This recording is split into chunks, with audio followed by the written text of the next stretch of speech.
আগের দিন তোমাদেরকে বলেছিলাম পরিবারের সবাইয়ের সাথে পুরী এসেছি। আজ তোমাদেরকে বলবো কিভাবে সমুদ্র স্নান, জগন্নাথ দেব দর্শন, টুকটাক কেনাকাটা আর প্রচুর খাওয়া দাওয়া করে আমাদের পুরীর প্রথম দিনটা কেটেছিল। Hi everyone, welcome back to my channel Brownie Boy. So it's day 2. কালকে রাত্রিবেলা যেরকম তোমাদেরকে বললাম আমরা অলরেডি হোটেলে চেকিং করে গেছি। জনি এসে গেছে। গুড মর্নিং বল ফার্স্ট। Good morning. ইয়েস, ওর ফার্স্ট টাইম পুরী। ও 5:30টার সময় উঠে আজকে সানরাইজ দেখে এসেছে। আমরা উঠছি এখন 7:30 মতো বাজে। তো এবার আমরা একটু বেরোবো, স্নান তো পরে করবো। এখন জাস্ট ফ্রেশ হয়েছি আর চা খেতে যাচ্ছি। আর ফার্স্ট বিচ দেখবো। ফার্স্ট বিচ না, এই ট্রিপটা এখনো সমুদ্র দেখিনি। তো বলছে এত বড় ঢেউ শুনেই লোভ লাগছে। তো এবার যাবো, এবার দেখবো। তো তোমরা ভিডিওটাকে ফার্স্টে লাইক করে দাও, চ্যানেলটাকে সাবস্ক্রাইব করে দাও। আর কি বলবো, দেখতে থাকো কি হয় আগে। হোটেল ফিল গুড, আমাদের হোটেলটার নাম হোয়াইটটা হচ্ছে পুরী হোটেল, এটার পিছনেরটাই আমাদের হোটেল ফিল গুড। তো আমরা এখন এই দোকানটা চা খেতে এসেছি। এটা হচ্ছে পুরী হোটেল। পুরী হোটেলের একদম পিছনেই এখানে হচ্ছে বিচ। আমার তো একটু দাও, ওকে সবাই মিলে একটু একটু করে দাও। এই সবাই মিলে একটু করে দিলে হবে, ঘুমটা ছাড়বে না। না গেলে ভালো হয়। তো এবার ফাইনালি আমরা বিচে এসেছি। বাট এবারে না অনেক কিছু চেঞ্জ হয়ে গেছে। মানে এখানে এই যে নীল রঙের একটা বর্ডার দিয়েছে পুরো, এইগুলো ছিল না। পায়ে বালি ঢুকছে, ইট ঢুকে গেছে বালি। এখানে যদি বুট ফুট পরে আসে আরো চা। সব থেকে বেশি এক্সাইটেড ছিল জনি, কারণ এটা ওর প্রথম সমুদ্র দেখা। ওকে দেখছিলাম আর মনে করার চেষ্টা করছিলাম আমি কবে প্রথম সমুদ্র দেখেছিলাম। না না বেঁচে আছে, ছেড়েই দেবে, বাচ্চা কাঁকড়া ধরেছে। অনেক ভাবা সত্ত্বেও প্রথমবারটা ঠিক মনে পড়লো না। চোখের সামনে শুধু ভেসে উঠলো দাদা আর আমার ছোট ভার্সন গরম বালির ওপরেই দৌড়াচ্ছে সমুদ্রে স্নান করবে বলে, আর পিছনে বাপি আমাদের ধরার চেষ্টা করছে যাতে আমরা একা একা জলে নেমে না পড়ি। আগের রসটা খেলাম, আগের রসটা বেকার লাগলো। আমরা নর্মাল জাস্ট ছাড়ছি। এখানে দোকান আছে পুরী স্ট্রিট। আমরা গাঙ্গুরামের দিকটা যাবো, একটু পরে ব্রেকফাস্ট করবো। আমরা এবার গাঙ্গুরামে এলাম। আর ঢুকেই আমার একটা ঘিয়ের খাজা আমাকে গম যাচ্ছে। সামনে দাঁড় করানো আছে খাজা, প্রচন্ড বলে না খিদে পেয়ে যাচ্ছে। আমরা গাঙ্গুরামের ভিতরে এলাম। গাঙ্গুরামের ফার্স্টে ট্রাই করলাম আমরা হচ্ছে খাজাটা। গাঙ্গুরামের খাজাটা কিরকম লাগে না, আমার খুব একটা আমারই ভালো লাগেনি, প্রচন্ড মিষ্টি লেগেছে। এবার এরা খাচ্ছে সোন পাপড়ি, প্যাকিং করা একদম সোন পাপড়ি। কে বলো তো কেমন খেতে? মা এখনো খুলতেই পারছে না। বেশি মিষ্টি নয়,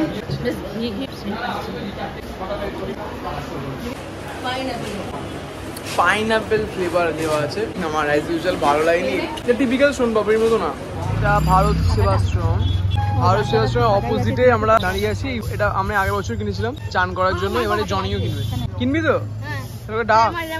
জামা কিনে ফেরার সময় চৈতন্যদেবের মূর্তির বিপরীতে দেখলাম পর পর অনেকগুলো খাবারের স্টল বসেছে। সব থেকে ইন্টারেস্টিং লাগলো একটা সাইকেল কাকুকে, যার সাথে ছিল দুটো বড় বড় হাঁড়ি। কাছে এসে বুঝলাম উনি ইডলি দই বড়া এইসব বিক্রি করছেন। ইডলি দই বড়া এগুলো তো খেয়েছি, কিন্তু এখানকার বৈশিষ্ট্য হলো সাম্বারের জায়গায় এখানে ইডলিতে আলুর দম আর ঘুগনি দেওয়া হয়, খেতেও বেশ অন্যরকম লাগে। তো আমরা ইডলিটা খেলাম, আর ইডলিটা খেতে অ্যাকচুয়ালি খুব ভালো। আমরা ভেবেছি যে প্রত্যেক দিনই এখানে আসবো ইডলি খেতে। কালকে দই বড়াটা ট্রাই করার ইচ্ছা আছে। আর বাপিরা খেলো না, বাপিরা ডিম টোস্ট খেলো পাশেই, ওটাও ভালো। আমরা হোটেলে এসে গেছি। এসে গিয়ে এখন আমরা একটু মিষ্টি খাচ্ছি। মাথাটা প্রচন্ড ধরেছে কারণ এখানে গরম অত্যাধিক বেশি। এবার আমরা খাচ্ছি মাছ ভাজা। আমরা খালি বেসিক্যালি খেয়েই যাচ্ছি। এবার আমরা স্নান করতে যাচ্ছি বিচে। ওখানে তুমি ফোন নিয়ে যাবো না, তো একদম লাঞ্চে দেখা হচ্ছে। স্নান করে এখন আমরা লাঞ্চ করতে এসেছি। এখন প্রায় 3:45 বাজে। একটা জায়গাতে গেছিলাম, সেখানে খাওয়া অলরেডি শেষ হয়ে গেছে। তো আমরা এই পাশে একটা পারিজাত কোনো রেস্টুরেন্টে ফার্স্ট টাইম আসছি। খুব খিদে পেয়েছে, বেশি কথা বলবো না, ওরা অলরেডি ঢুকে গেছে। এবার আমি বসেই সবাই অর্ডার করে ফেললাম মাছ ভাত। বেশ কিছুক্ষণ পর খাবার দিয়ে গেল। থালিতে বাকি খাবারগুলো একই, খালি মাছগুলো আলাদা আলাদা। বাপি নিয়েছিল চিংড়ি মাছ, মাসিমণি মা আর জনি নিয়েছিল পার্শে মাছ, আমি নিয়েছিলাম ভেটকি মাছ, আর মাম্পি আর মেসমশাই নিয়েছিল পমফ্রেট মাছ। তবে খাবারের পাশাপাশি মাছের কোয়ালিটিও ভীষণ খারাপ ছিল। আমাদের লাঞ্চ হয়ে গেল। তো লাঞ্চ কিরম হলো বল, কেমন টেস্ট লাগলো? সবকিছুরই সেমই গ্রেভি ছিল, ঢ্যাঁড়স মাছ সব গ্রেভি সোর্সের। যদিও ওদের বেটা দোষ নয়, কারণ অনেকটা লেট হয়ে গেছিল, মেবি খাবার আউট অফ স্টক হয়ে গেছিল, তাই জন্য ওরা ওরকম দিয়েছিল। বাট মাছগুলো ওদের ফ্রেশও ছিল না। এখানে তুমি এক্সপেক্ট করবে কি মাছটা ফ্রেশ হোক, বাটটা ফ্রেশ ছিল না। আর এখন কিন্তু আমরা কফি বার খাচ্ছি। আর এখানে দেখছি আইসক্রিমের দামও বেশি। মানে এটা 20 টাকায় খাই, এখানে এটা 35 টাকা দাম নিচ্ছে। প্যাকেটটাই চেয়ে দিল যাতে দামটা দেখতে না পাই। আর আমরা খাই বলে আমরা জানি।